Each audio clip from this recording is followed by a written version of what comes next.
Our next question is from Lance, and he wants to know, why did Jesus ask the Father why he forsook him on the cross? Jesus obviously knew what he was doing and why he was doing it. Is it a translation thing, or is it something more esoteric? Yeah, I think it's a genuine expression of feeling God has forsaken him.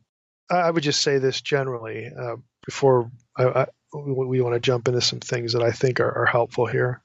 To affirm the humanity of Jesus is not to deny his deity here any more than when he doesn't know what day or hour he's going to return. So in a nutshell, and I'm going to read a section from an important book about the the crucifixion. It's called The Death of the Messiah. It's by Raymond Brown, who was a very famous New Testament scholar. Father Raymond Brown. He was a Catholic scholar, but his specialization was the Gospels.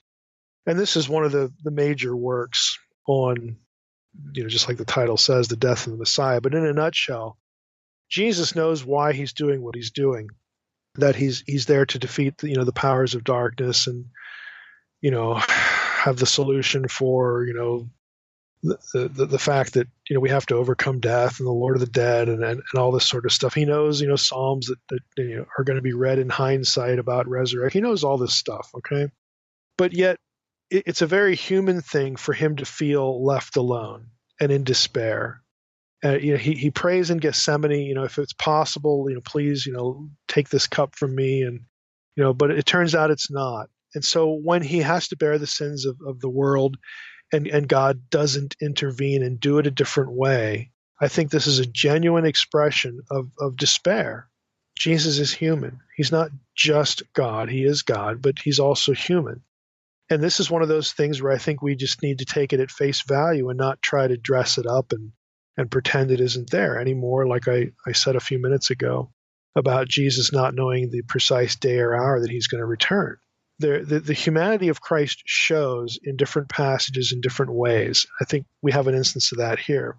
Now, I like the way Brown discusses this. I think he does a nice job of capturing this idea. He says, and this is from The Death of the Messiah, pages 1048 and 1040. This is a massive book. He says, a particular eschatological aspect is the final battle with evil. In language echoing Isaiah 11:4, according to 2 Thessalonians 2:8, the Lord Jesus slays the lawless one with the breath, or the spirit, the pneuma of his mouth.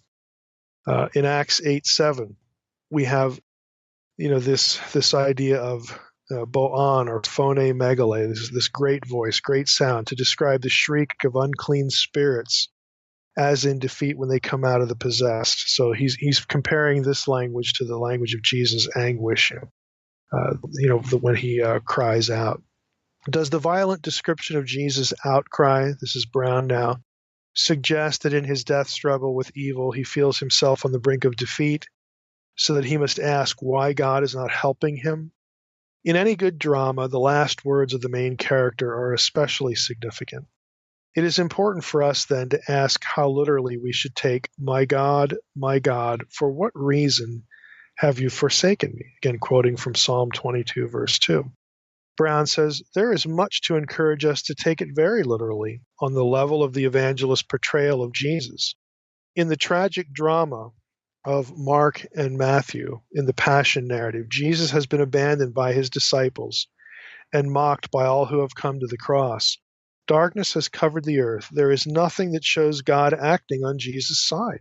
How appropriate that Jesus feel forsaken.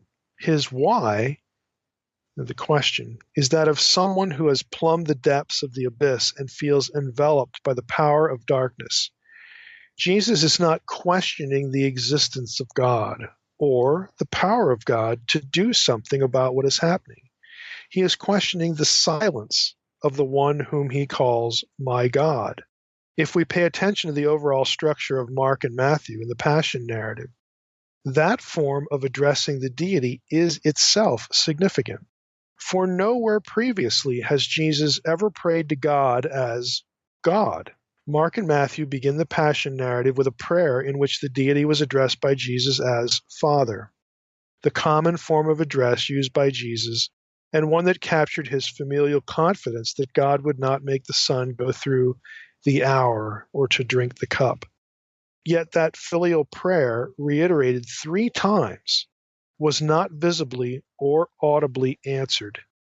And now, having endured the seemingly endless agony of the hour, and having drunk the dregs of the cup, Jesus screams out a final prayer that is an inclusion with the first prayer. Feeling forsaken as if he were not being heard, he no longer presumes to speak intimately to the all-powerful as Father, but employs the address common to all human beings, my God.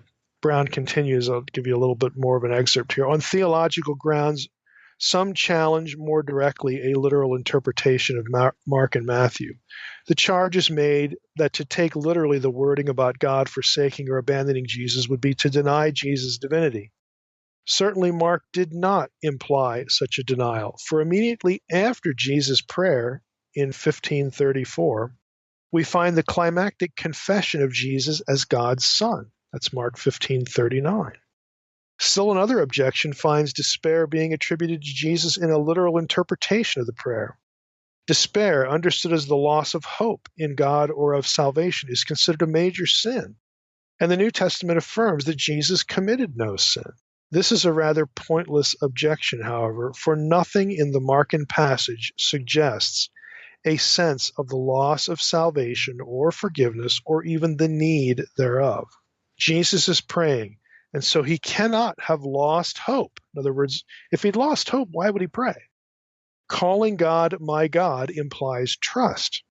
Because he saw how Jesus died, the Markan centurion confesses that Jesus was God's Son. Mark could not have meant that Jesus' despair prompted such a recognition. Thus, despair in the strict sense is not envisaged. Rather, the issue is whether the struggle with evil will lead to victory. And Jesus is portrayed as profoundly discouraged at the end of his long battle, because God, to whose will Jesus committed himself at the beginning of the Passion, has not intervened in the struggle and seemingly has left Jesus unsupported.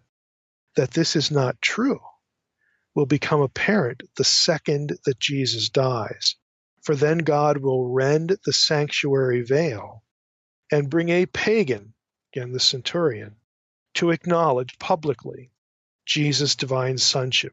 Jesus cries out, hoping that God will break through the alienation he has felt. I'll just stop there with Brown. I think that's really a good description that honors the transparent reading of the text and lets it be what it is. It's a human expression, that we've gone through this whole battle and like God isn't intervening, but there are ways to read it and ways to not read it. And Brown goes through the ways to not read it and gives examples from the same passages that contradict flawed conclusions about how we should read this. Again, in that section I just gave you, that's exactly what Brown does. So he's saying there are ways to read this and ways not to read it. And you don't read it certain ways because if you read the whole passage and the things that immediately follow, you'll find out how you're not supposed to read it, how you're not supposed to regard Jesus' despair. But nevertheless, he leaves it in place. He doesn't try to pretend it's not real.